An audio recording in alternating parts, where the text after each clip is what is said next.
Là, il me donne personnel prospection, il me donne même les liens. Donc c'est vraiment pour le coup génial. Et on peut même le pousser plus loin, écrit à la fin de la page abonnez-vous par exemple. Et effectivement, il a bien ajouté le abonnez-vous. Salut à tous, du coup on se retrouve aujourd'hui pour vous présenter l'intégration des MCP sur Perplexity. Donc par définition sur tous les modèles d'IA actuellement disponibles, ChatGPT 5, Gemini 2.5 Pro, etc., Grok 4 et j'en passe. Pour ça, on va le faire directement sur un browser, donc un moteur de recherche. C'est assez original pour un MCP. Je vais revenir d'abord sur ce qu'est un MCP. Ensuite, je vous montrerai tout le guide d'installation. Et à la fin, si vous restez bien jusqu'à la fin, je vous offrirai la connaissance pour avoir accès à des modèles d'IA pendant 1 an gratuitement. Quand je dis des modèles d'IA, c'est tous les modèles d'IA, en plus du coup de pouvoir les brancher à un MCP et de créer des agents personnalisés. Qu'est-ce qu'un MCP? Un MCP, vous avez certainement entendu parler, donc je ne vais pas faire à rallonge les explications dessus, mais globalement, c'est ce qui permet à un modèle d'intelligence artificielle de se connecter à des outils comme Slack, Gmail, Google Calendar et même des outils locaux comme les fichiers d'un ordinateur ou une base de données Postgre ou plein de choses. Et du coup, la première étape, ça va être d'installer justement cette extension. Donc, elle s'appelle MCP Super Assistante. Voilà, c'est assez bien noté, assez connu. Tac. On l'ajoute. Jusque-là, rien de bien méchant. J'imagine que si vous êtes sur cette vidéo, vous connaissez. En parallèle, vous allez ouvrir votre terminal et on va installer Node.js. Donc, il faut une version plus récente que la 22. Ouais, c'est ça, version 22. Donc voilà, je vous mettrai aussi le lien dans la description pour télécharger Node.js version plus récente que 22. D'ailleurs, je vous invite aussi à, si vous avez un problème pendant ce tuto, vous-même mettre votre message d'erreur sur l'IA et normalement vous aurez toutes les solutions qui vous seront données. Donc ensuite, en suivant tout bêtement le tuto, on va venir aller sur son bureau, créer un nouveau dossier qu'on va nommer Super Assistante. Voilà, assistante. Tout simplement, à l'intérieur de ce dossier, on va venir enregistrer une page JSON où on va mettre toutes les informations de nos tokens et des différents MCP qu'on souhaite utiliser. Donc pour ça, on va ouvrir Visual Studio Code. Si vous ne l'avez pas, vous tapez VS Code sur Internet, vous le téléchargez. Il n'y a vraiment pas plus simple que ça. Vous ouvrez une nouvelle page. On va faire New File. On va l'appeler config .json. Voilà, donc on l'enregistre bien dans Super Assistante. Et ensuite, vous allez mettre tous les credentials qui permettent de connecter vos différentes API ou vos différents MCP. Donc, moi, j'en ai déjà créé 3. Donc, je vais juste les copier-coller. Mais si vous avez besoin de plus, par exemple de celui, le MCP de GitHub ou d'autres exemples, n'hésitez pas à demander à votre IA. Claude sera le meilleur dans ce cas-là, je pense, pour vous mettre un format avec, vous mettez vos clés API, vos tokens API, etc. Et lui, il vous crée tout votre fichier. D'ailleurs, pour le credential de celui-là, ce sera supprimé, donc ça sert à rien d'essayer de l'utiliser.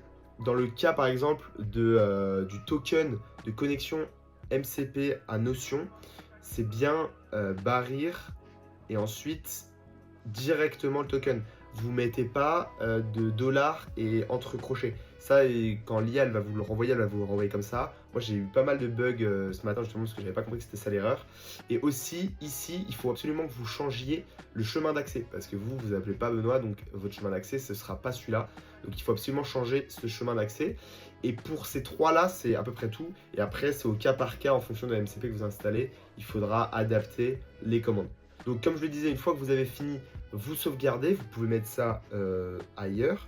Donc là, on va ouvrir le terminal justement pour le mettre dans notre extension. Il faudra que vous mettiez cette formule. Donc vous remplacez bien le chemin d'accès à partir de user. Après, vous mettez votre chemin d'accès à vous. Vous faites entrer. Donc voilà, une fois que vous avez terminé de télécharger, ça prend environ 1 minute. Si vous n'avez pas de bug, si vous avez des bugs, n'hésitez pas à mettre votre message d'erreur dans l'IA pour qu'elle vous dise à quoi c'est dû, un versionning de Node.js ou un prérequis que vous n'avez pas encore. N'hésitez pas à me le dire en commentaire ou à installer par vos propres moyens voilà, régler le problème quoi.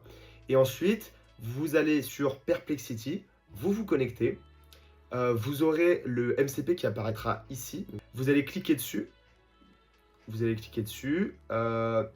et vous allez activer MCP, ici, là, qui sera désactivé.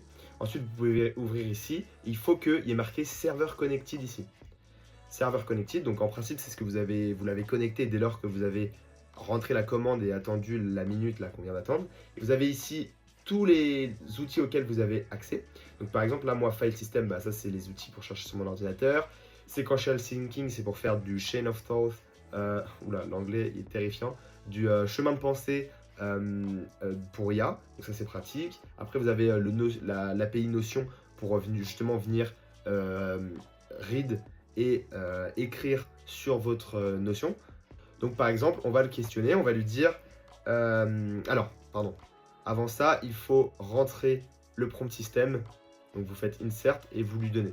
C'est un petit peu l'inconvénient de cette manière, c'est que c'est encore un petit peu laborieux.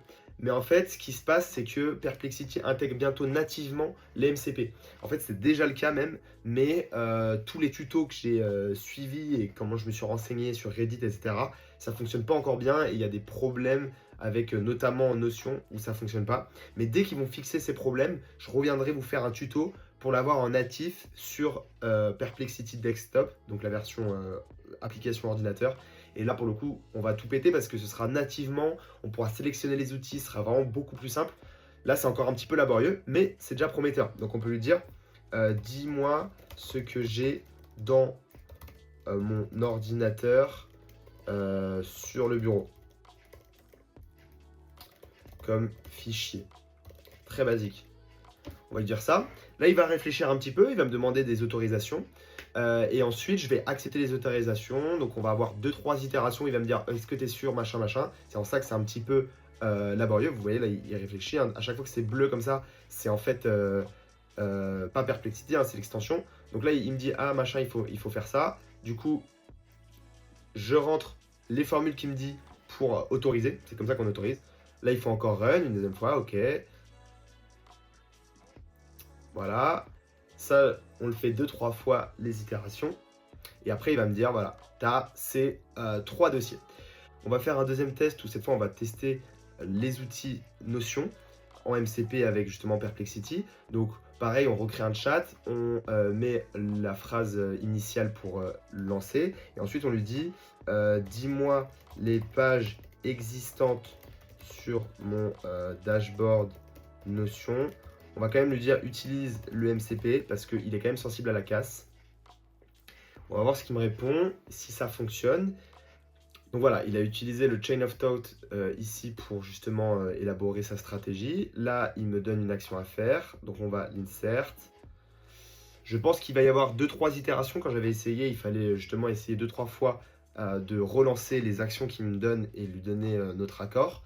Et ensuite, ah non, vous voyez, là il me donne personnel prospection, il me donne même les liens, donc c'est vraiment pour le coup génial.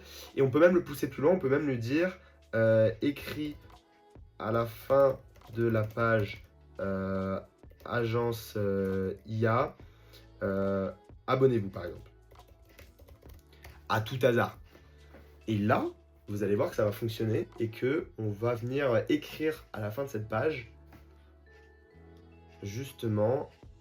Tac, tac, tac. Donc là, on l'autorise. On l'autorise. D'ailleurs, j'y pense, je vous mettrai en description tout ce qui va être le format JSON que j'ai mis avec du coup la connexion au MCP Notion, au MCP pour chercher sur l'ordinateur. Et donc, vous voyez, voilà, ils l'ont ajouté. On va aller vérifier qu'il ne dit pas des bobards pour le coup. Donc, où est-ce qu'il est mon Notion? Tac. Alors, on va aller checker ça. Je l'ai sous les yeux, mais sur l'autre écran. Voilà, donc on va checker qu'il nous a pas dit n'importe quoi et qu'il a bien ajouté. Et voilà, à la fin, il a bien... Ah, ça bug. À la fin, on vérifie qu'il a bien ajouté le abonnez-vous. Et effectivement, il a bien ajouté le abonnez-vous. Donc voilà, c'est quand même assez puissant comme outil. J'étais assez content. C'est un outil qui marcherait avec ChatGPT également. Donc n'hésitez pas à l'utiliser avec ChatGPT. Je ne vais pas refaire le tuto, mais c'est le même principe. Merci à ceux qui sont restés jusque-là. Du coup, le petit bonus dont je voulais vous faire part, c'était tout simplement le fait que quand vous prenez un abonnement chez Bouygues Télécom pour n'importe quel abonnement téléphonique, à partir de ceux à 10 € même, vous avez 12 mois de Perplexity offert. Alors, vous ne faites pas avoir comme moi, parce que moi j'ai voulu bénéficier de l'offre et je me suis fait avoir. Si vous mettez le même mail avec lequel vous avez déjà créé un compte Perplexity, ça ne fonctionnera pas. Il faut que ce soit un nouveau compte parce que c'est pour attirer des nouveaux utilisateurs. Donc ce qu'il faut, c'est quand vous créez votre compte Bouygues Télécom pour payer votre nouvelle carte SIM, vous mettez un email que vous n'utilisez pas encore.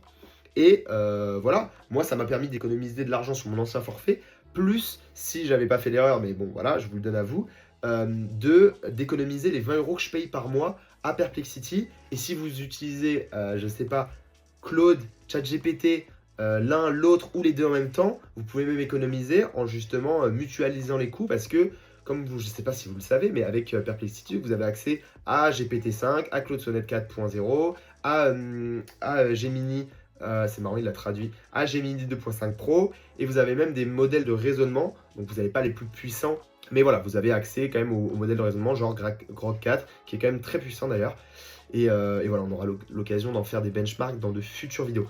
Voilà, donc petits tips comme ça pour économiser une vingtaine ou une quarantaine d'euros par mois.